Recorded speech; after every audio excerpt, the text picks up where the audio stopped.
फातिमा सिर्फ 22 साल की थी, लेकिन उसकी आंखों में जैसे पूरी दुनिया का दुख समा गया था। उसके पिताजी हाजी उस्मान एक सम्मानित लेकिन कर्ज में डूबे हुए बुजुर्ग थे। 60 साल की उम्र में वो ना सिर्फ बढ़ती उम्र का बोझ उठा रहे थे, बल्कि रोज कर्जदारों की धमकियों का भी सामना कर रहे थे। हर दिन मोहल्ले में कोई ना कोई उन्हें ताने देता, हाथ उठाकर धमकाता और वो चुपचाप सिर झुकाकर निकल जाते। एक दिन उन्होंने आंखें चुराते हुए कहा, बेटी, एक जान पहचान वाले के घर काम करने का मौका है, इज्जत के साथ, बस थोड़ा सब्र करना पड़ेगा। फातिमा ने अपने पिता की झुकी हुई गर्दन, कांपते हाथों और भारी आंखों को देखा और बिना कुछ कहे सिर हिला दिया। जिस घर में उसे भेजा गया वहां दौलत तो बहुत थी, लेकिन दिल नहीं थे। मालकिन उससे नौकरानी जैसा व्यवहार करती।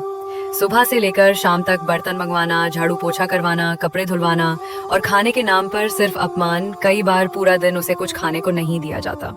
एक दिन भूख से बेहाल होकर वो चुपचाप रसोई में गई और कूड़े के पास पड़ी हुई एक सूखी रोटी का टुकड़ा उठाकर खाने लगी। तभी मालकिन ने उसे रंगे हाथों पकड़ लिया। चोरनी, अब तुझे भूखे रहने की सजा मिलेगी।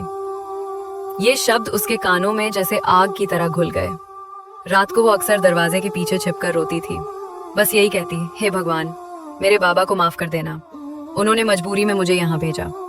एक दिन अचानक उसके पिता वहां पहुंच गए। उन्होंने अपनी बेटी की थकी हुई आंखें, सूजा हुआ चेहरा और हाथों पर जख्म देखे और वहीं टूट गए।